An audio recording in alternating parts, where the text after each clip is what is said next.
예, 정치권 소식으로 가봅니다. 총선이 끝난 후 압승한 여당이야 큰 이슈가 없습니다만 참패한 제1야당은 연일 술렁이고 있습니다.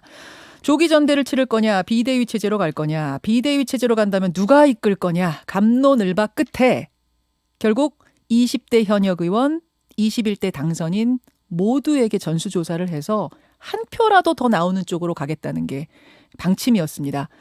그리고 어젯밤에 전화를 돌렸는데요. 오늘 공식 발표는 10시 이후에 나오겠습니다만 지금 알려지기로는 김종인 비대위 체제로 가자는 쪽이 우세했다고 합니다.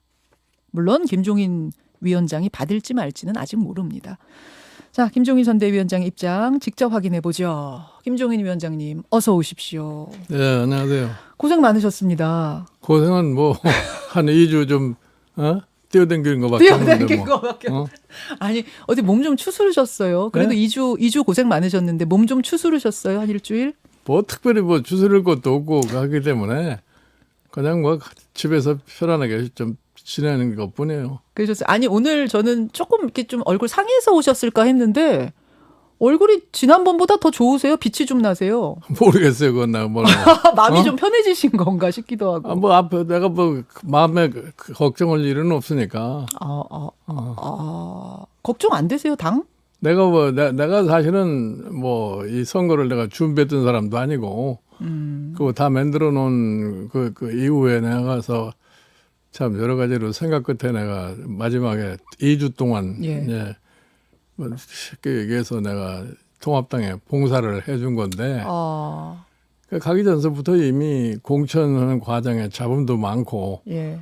원래 선거라는 것은 공천에 잡음이 많으면 안 돼요. 안 돼요. 예, 공천이 조용하게 아무런 별로 이상이 없이 끝이 나야지 그 전 유권자에게 미치는 영향이 좋은 거고 이제 그래 하여튼 공천 잡음이 있은 이후에 이제 이 마지막 2주에 내가 거기에 참여를 하게 됐는데 예.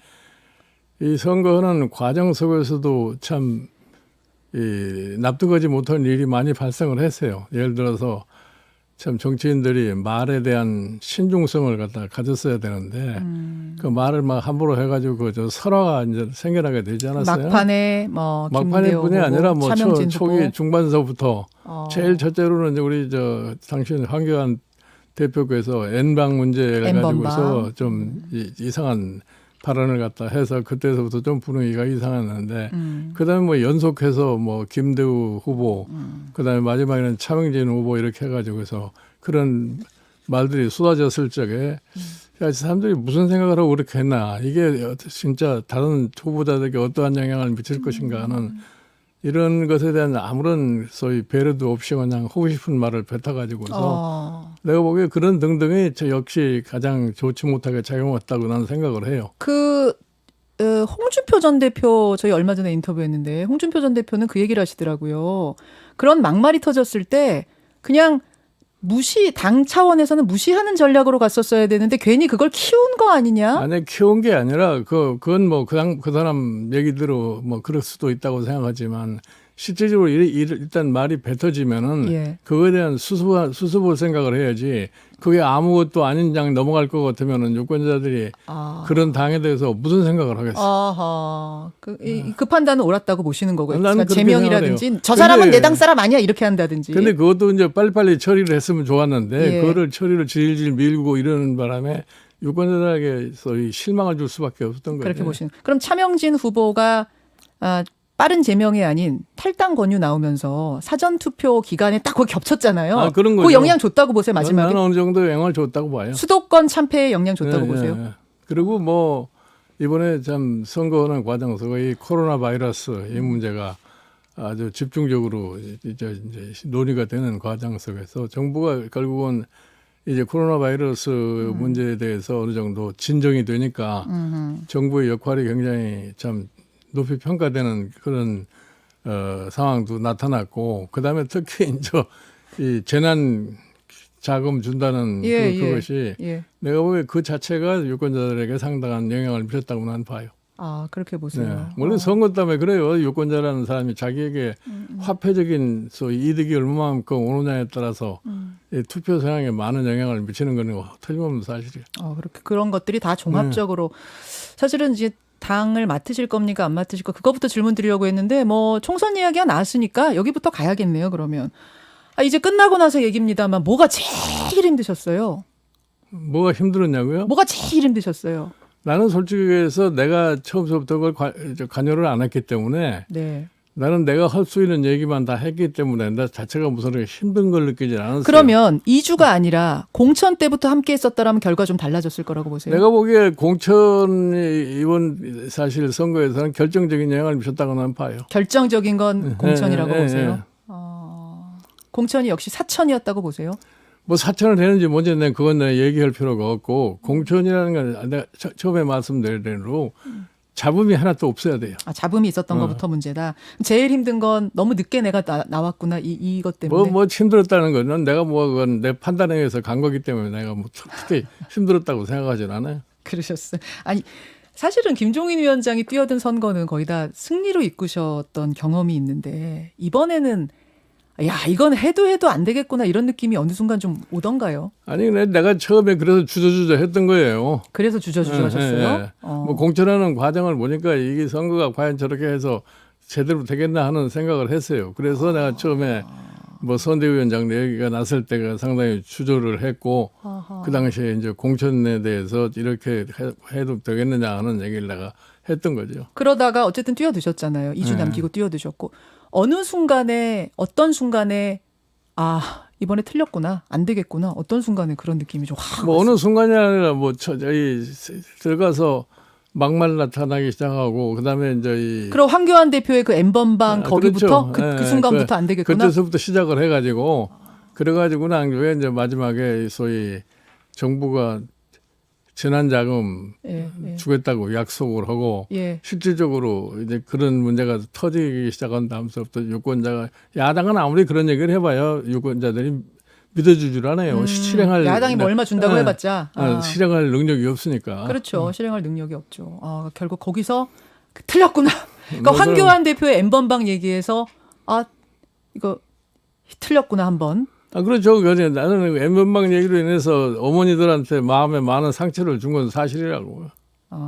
그 황교안 대표가 조금 그런 어떤 정치적인 감각 부분에서는 좀 경험이 부족하다 싶으셨어요? 그래서 내가 그분이 법률가이지 정치가는 아닌 것 같다고 내가 그런 거지. 그래서. 아니 근데 위원장님 좀 죄송한 질문입니다만 이제 뭐 다 끝났으니까 질문 드리는데 왜 자꾸 미래통합당을 더불어민주당이라 그러셨어요? 왜 자꾸 한 표 달라고? 아니 당명이 좀 내 머릿속에 이렇게 익숙하게 들어오진 않았기 때문에 그런 거지 뭐. 그러셨어요. 지금도 입에 잘 안 붙으세요? 그 당명은 미래통합당은? 글쎄 내가 뭐 이렇게 그건 무의식적으로 그런 얘기가 나왔던 것 같아.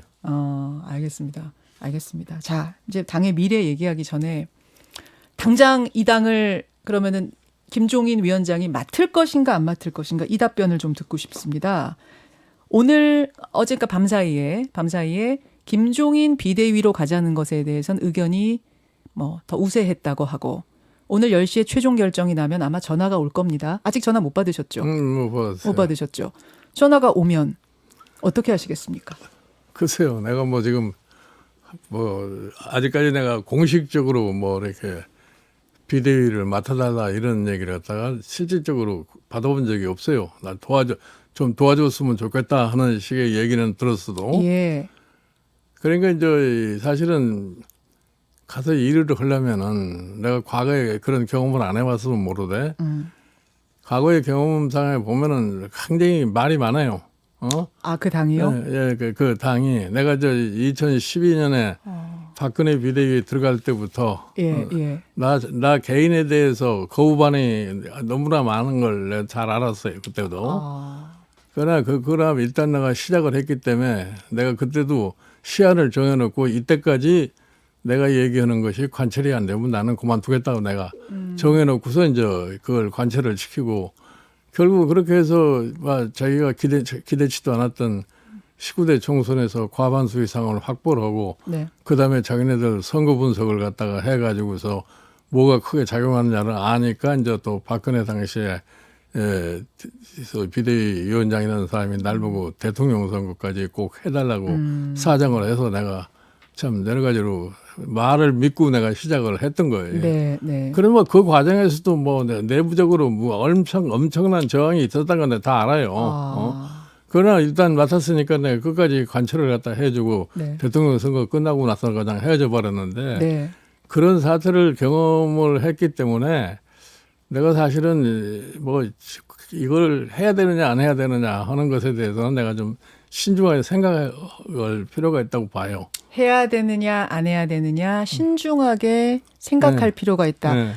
안 하겠다는 아니시네요. 아니 안 하겠다고 뭐 경우에 따라서 내가 판단이 도저히 이거는 해서는 안 되겠다고 생각하면 안 할 수도 있는 거지, 고요. 그러니까 지금은 이제 뭐 반반인데 어쨌든 그 제가 제 느낌은 내가 그걸 그렇게 봐요. 지금 나라의 균형이 어느 정도 정치적인 균형이 잡혀야만이 대한민국의 민주주의가 발전할 수 있고 양날개. 예. 그런데 한쪽이 너무 기울는 것도 문제가 있잖아요. 그러니까 내가 뭐 특별한 기술이 있다는 것이 아니라 뭐 다른 사람이 할 수 있는 사람이 있으면 그 사람들을 찾는 것이 또 최선의 방법이 될 수도 있어요. 그래서 내가 이번에 그 논의 과정에서 얘기하는 거지. 당내에서 자기네들끼리 이 문제를 참 깨끗하게 해결할 능력이 있으면은 그것도 좋은 일이지. 예, 외부인 도움 없이. 이제 과거에 이 사람들 보면은 시행착오 걷다가 시간이 지나버리면 그건 아무것도 허사가 돼버리는 거란 말이에요. 근데 지금 이 당의 절박한 과정은 지난번 4번의 선거를 완전히 패하고 말았잖아요. 그런데 이제 앞으로 남은 것이 대통령 선거인데 이 대통령 선거까지 당을 어떻게 추습을 해가지고 다음에 대통령의 선거에 임할 수 있을 것이냐. 이것이 이 당의 가장 초미의 관심사가 되어야 돼요. 그렇죠. 그런데 상당수 분들은 그것에 대한 인식이 별로 없는 것 같아요. 아, 인식도 없어요? 난 최근에 논의하는 과정을 보면은 좀 그런 것 같아요. 아니, 어떻게 2년 뒤인데 정당에서 대선에 대한 그러니까 인식이 없어요? 대선이라고 하는 것에 대해서 뭐 별로 그렇게 아직은 시간이 많이 있다고 생각하는지 느긋해요? 이렇게 참패했는데도 아직 좀 정신 못 차린 것 같습니까? 내가 보기에는 좀 그런 측면이 있는 것 같아요. 아니 이대로라면 지금 이 상태의 당 분위기, 이 정도의 어떤 정신 상태, 이 정도의 뭐 모습이라면 대선도 필패입니까? 아니 그러니까 지금 현재로 보면은 마땅한 대통령 후보감도 지금 없는 상태 아니에요. 그러면 지금 마땅한 대통령 후보감도 없는 상태에서 당을 어떻게 단단하게 추스려야만이 대통령 후보감도 만들어내고 그다음에 선거에 임할 수 있느냐 하는 추스리지 못하고 대표감 못 만들어내면은 그러면 대선도 어렵다고 보세요. 그럼 어떻게 대선을 치를 거예요? 그것을 제대로 준비하는 것이 지금 소위 미래통합당의 아주 첨예한 과제라고 난 봐요. 알겠습니다. 이거부터 시작하시는 거네요. 지금 생각의 실마리는 우리 민주주의가 더 발전하기 위해서는 좌우 양날개로 날아야 하는데 지금 너무 이쪽 한 날개가 망가진 상태, 그렇죠. 필패한 상태. 이게 걱정이 드시는 거군요. 내가 사실 2016년에 민주당에 갔던 것도 그때는 또 민주당이 너무나 그냥 그쪽 날개가 또 망가지는 것 같은 생각이 들어서 어느 한 당이 뭐 장기 집권한다는 자체는 나는 민주주의 발전을 위해서 별로 좋다고 생각하지 않아요. 그러면 그런 의미에서 통합당이라는 곳이 바르게 재건하는데 힘을 보탤 수도 있는데 그러기 위해서는 어떤 환경, 조건이 만들어져야 된다고 당연히 보세요? 그런 거죠. 그런 자세들이 구비가 됐을 적에 가서 도와줄 수 있는 거지. 예를 들어서 의사가 병든 환자를 고치려고 그러는데 환자가 의사의 말에 제대로 순응을 해줘야지 병을 고치지. 물론이죠. 환자가 거기에 반항하면 의사가 치유를 할 수 없는 거 아니에요? 못 고치죠. 그럼 어떤 조건들, 어떤 환경들이 좀 만들어져야 가서 도움을 주실 수 있겠습니까? 구체적으로. 아니, 난 이 당에 제일 걱정스러운 건 그런 거예요. 이게 뭐가 일을 하는 과정 속에서 무슨 또 전대 얘기가 자꾸 나올 거 아니에요. 전대를 빨리 하자. 조기 전대, 전당대회. 이런 얘기가 자꾸 나오면 일을 할 수가 없어요. 조기 전대 얘기는 일단 꺼내지도 말아라. 이게 한 조건이고. 아니, 그게 전제가 된다면 진짜 그건 할 수가 없어요. 조기 전대 얘기 나오면 할 수 없다. 그 얘기는 안 나오겠죠. 비대위 체제 굴러가면. 안 나온 처음에는 안 나올 수 있다고 생각을 해도 그 사람들은 생리적으로 발동을 해요. 가끔마다 그게. 그런 경험을 좀 많이 하셨어요? 생리적으로 또 나온다 그 얘기가. 그렇죠. 아니 예를 들어서 내가 저 박근혜 대통령 선거하는 기간 중에 그 경제민주화를 후보자가 가장 중요한 공약으로 내세우는데 네. 그 과정에서 뭐 원내대표라고 하는 사람이 반대를 찾고 하는 목소리를 내고 하니까 그거를 수습하는 것도 보통 힘드는 게 아니에요. 그러니까 조기 전대니 뭐니 일단 딴소리가 나오는 것을 그 물론이죠. 막아야 한다. 물론이죠. 아니 딴소리를 하게 되면은 네. 나는 우리나라 정치인들이 이렇게 합리적이라고 생각하지 않아요. 추구하는 목표가 같으면은 그 목표를 달성할 때까지 다들 힘을 합쳐야 되는데 그 과정 속에서 각각 개인적인 이해관계 때문에 발언을 하기 시작하면은 그건 걷잡을 수가 없는 거라고요. 자, 그럼 조기 전대 얘기 안 나오고 7월이 원래 전대가 잡혀 있는 때니까 7월까지 맡아주십시오 하면 그 3개월 동안 뭐 변화를 하고 뭐 다지고 다 하실 수 있겠어요? 그런 얘기를 하려면은 나하고 애초부터 얘기를 할 필요가 없어요. 근데 전대는 7월이잖아요. 모르서 뭐 8월 달이 되는지 7월 달인지 모르겠는데 예. 지금 무슨 전제를 무슨 앞으로 뭐 8월 달에 하겠다, 뭐 7월 달에 하겠다는 그런 전제가 붙으면은 나한테 와서 얘기할 필요도 없어. 그 말씀이시구나. 그러니까 원래 지금 당원 당규에 있는 그 전대는 7월인데 예정된 건 7월인데 그 미룰 수도 있는 거예요. 정해진 거 아니에요? 예를 들어서 비상대책이라는 거 왜 세우는 거예요? 비상시국이니까. 비상대책을 할 것 같으면 당원 당규에 너무 집착하다 보면은 아무것도 할 수가 없어요. 그렇군요. 예를 들어서 국가가 비상사태에 맞아서 비상계엄령을 선포하면은 헌법도 정지되는 건데. 그러네요. 무슨 말인지 알겠어요. 예.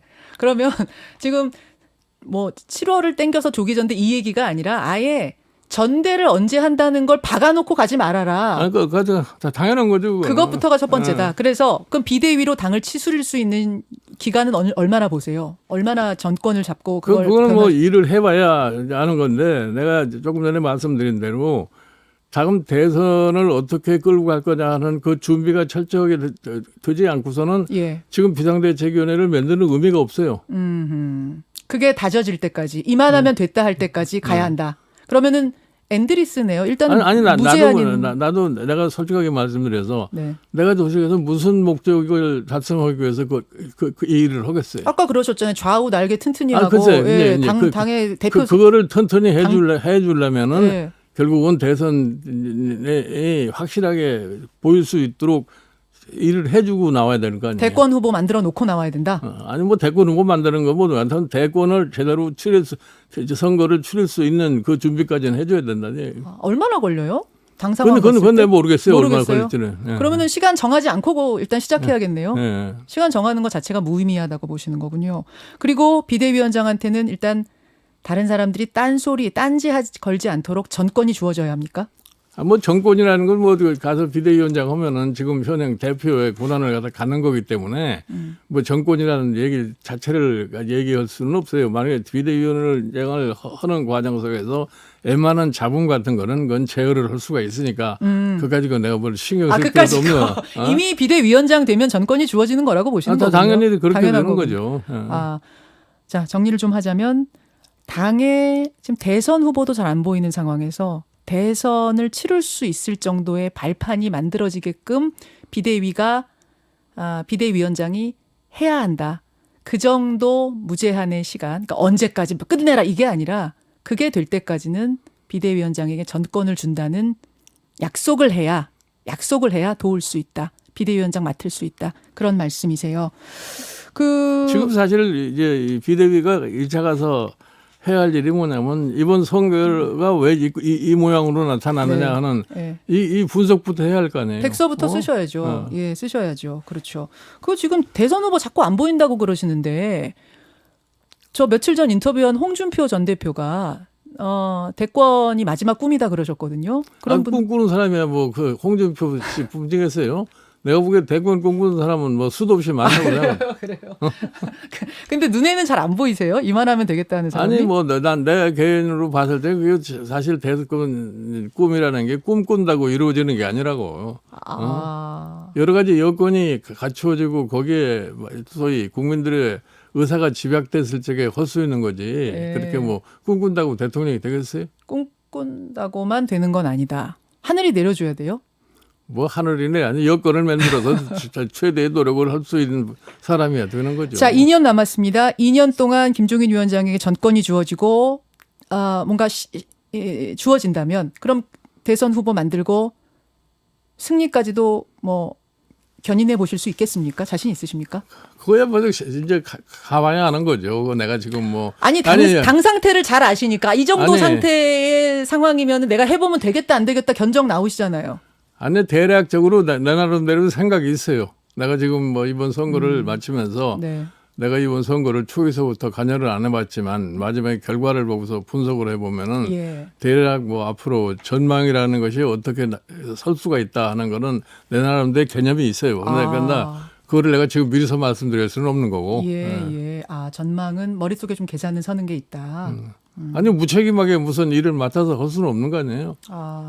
맡으면 제대로 이 성사가 될 수 있을 정도의 예. 생각을 갖고서 일을 해야지. 물론이죠. 그런 것도 없이 막연하게 뭐 내가 그 자리가 무슨 대단한 자리라고 가서 그냥 무책임하게 그런 일을 할 수 있겠어요. 그러니까 로드맵, 대선까지의 로드맵이 이미 머릿속에는 있다는 말씀. 하지만 그쪽에서 환경을 만들어줘야 내가 할 수 있다 그 말씀. 그 로드맵에 따르면 그럼 2년 동안이면은 뭔가 2년이 뭐예요? 2년도 필요가 없고 2년은 대통령 임기가 이제 2년밖에 안 남았어요. 거의. 지금 네, 대선 들어가려면 내년 아마 3, 4월 이후서부터 아마 이 대선 맞아요. 후보 선정이나 이런 등등이 시작이 될 수밖에 없을 거예요. 알겠습니다. 지금 이제 미래통합당의 총괄 선대위원장을 맡았던 김종인 위원장과 말씀을 나누고 있는데요. 무소속 당선자들 복당은 언제쯤 해야 된다고 생각하십니까? 그거는 뭐 모르겠어요. 당내 여건이 어떻게 변하느냐에 따라서 그 문제가 이제 거론이 되겠죠. 빨리 해야 되는 문제는 아니라고 보세요? 뭐 지금 당장에 무슨 이렇게 서두를 문제는 아닌 것 같지나 봐요. 아, 그렇게 보십니까? 홍준표 전 대표나 뭐 이런 분들은 뭐 얼른 들어가서 좀 이렇게 뭔가 당을 추스리는데 역할을 하고 싶으신 것 같기도 하던데. 뭐 물론 무소속 당선자들은 뭐 거기 다들 다선 의원님들이시니까 빨리 들어가서 자기 나름대로 자기 위치 설정이 필요하다고 생각하겠죠. 그러나 이제 그건 본인들의 생각이고 실질적으로 이 당내 사정이 어떻게 돼 있느냐 하는 거는 이제 앞으로 검토를 해봐야 될 거죠. 미래한국당 19석 얻었습니다. 한 명만 더 옮겨가면 사실 독자적인 원내교섭단체를 꾸려서 활동할 수 있는데 어떻게 보세요?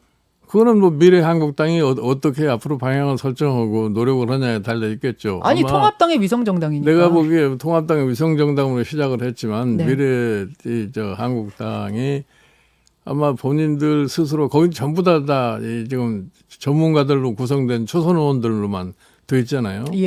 그냥 그 사람들도 생각이 어떤 생각을 하고 있느냐에 이제 달려 있을 테고 거기에 이제 한 명 더 가면은 이 교섭단체가 될 수 있으니까. 그런 노력을 하지 않겠나 나는 이렇게 생각을 해요. 그 방향이 맞다고 보세요?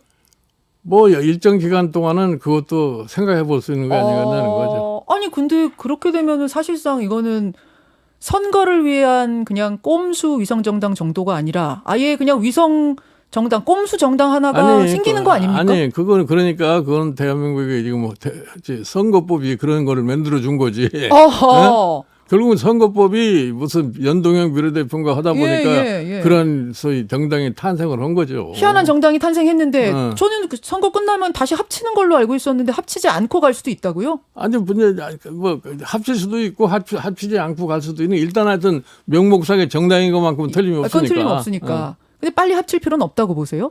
내가 보기에 무슨 그게 빨리 합친다고 그래서 뭐 특별하게 무슨 효과가 있는 것도 아닌 것 같아요. 효과의 문제는 아니고 국민들 보기에 좀 희한하잖아요. 그렇게 비례정당, 위성정당이 따로 가는. 아니 글쎄 그러니까 그거는 나는 선거법 만든 사람들이 사전에 그런 것과 다 생각을 해가지고 했을 텐데 국민들에게 사실은 선거법을 만들면서 국민들을 속인 거지. 자기네들은 그 위성정당 안 만들 것처럼 하다가 결국은 다 위성정당을 만든 거 아니에요? 알겠습니다. 그냥 가는 방법도 있다고 보시는 거군요. 김종인 위원장님. 이제 당의 변화에 대한 얘기를 좀 해야 될 텐데 일각에서는 당을 해체해야 된다 아예. 그럼 간판부터 다 바꿔야 된다는 보수 원로들의 이야기가 있죠. 글쎄 뭐 쉽게 얘기를 하면은 당을 해체한다는 얘기도 할 수 있는 거죠. 그런데 이 당이라는 게 쉽게 만들어지고 쉽게 해체될 수 있는 것도 없는 건데, 그러니까 해체를 하면 여러 가지 이제 복잡한 문제가 있으니까 그거를 극복을 하려면은 당을 진짜 새롭게 창당한 수준에서 창당 수준으로 바꿔야 한다. 창당 수준에서 지금까지 예. 잘못된 것이 무엇이라는 것을 예. 국민에게 솔직하게 시인을 하고 사과할 건 사과를 하고 예. 그다음에 이제 해야 할 일이 뭐라는 것을 설정을 하면은 거기를 바꾸면은 뭐 창당한 수준의 변화를 가져올 수 있다고 난 봐요. 해체 수준의 창당 수준의 변화를 하면 된다. 네. 그 말씀. 일각에서는 830 세대가 전면에 나서야 한다라는 얘기도 해요. 80년대생 예. 30대가. 830 세대가 전면에 나서야 된다는 건 나도 개인적으로 좀 이렇게 이 젊은 세대가 좀 우리나라 정치에 좀 역할을 좀 했으면 좋겠다 해서 내가 미래통합당이 선거 시작하기 전에 예. 나름대로 제3의 세력이 나오는데 거기에는 좀 젊은 세대가 주동이 된 정당이 나왔으면 그런 얘기 하셨죠. 근데 그거를 여러 번 접촉을 해봤는데 그게 현실적으로 우리나라에서 가능하지가 않은 것 같아요. 아, 준비된 사람이 좀 안 보입니까? 그러니까 이제 이 3040 세대가 뭐를 하려면 자기가 자기 나름대로의 뭐 좀 뚜렷한 비전을 제시하고 그거를 위해서 좀 노력을 하면 되는 거지. 네, 네. 막연하게 무슨 3040을 갖다가 인위적으로다가 뭐 좀 전면에 배치해다. 나는 이런 거는 인위적으로 좀 보세요. 납득하기 어려워요. 아, 그렇게 보세요. 당 이름 바꿔라. 뭐 색 바꿔라. 이런 건 좀 소소한 문제인 것 같긴 합니다만. 뭐 당 이름은 뭐 바꿀 수도 있어요. 예를 들어서 이제 브랜드 자체가 이제 바뀌어져야죠. 이제 상품이 지금까지 가져온 소위 브랜드가 가지고서 상품이 안 팔리면 그 브랜드를 바꿀 수도 있잖아요. 아, 입에 잘 안 붙으신다면서요, 미래통합당. 그럼 바꿔야 되는 거 아니에요, 이름? 내가 보기에는 국민에게 보다 더 쉽고 친근하게 접근할 수 있는 당명으로 바꾸는 것도 한 가지 방법이라고 봐요. 알겠습니다. 예. 아유, 이제 선거 끝나고 오늘 처음 모셨기 때문에 사실은 좀 들을 얘기가 더 많습니다만 일단 오늘은 여기까지 말씀 듣는 것으로 하고 귀한 시간 내주셔서 고맙습니다. 네, 감사합니다. 예, 김종인 미래통합당 총괄 상임선대위원장이었습니다. 김현정의 뉴스쇼는 청취자 여러분의 참여로 이루어집니다. 트위터, 페이스북, 레인보우 게시판, 그리고 단문 50원, 장문 100원의 유료 문자 샵 1212, 우물정 1212 통해 참여하실 수 있습니다. 김현정의 뉴스쇼, 여러분과 함께 만듭니다.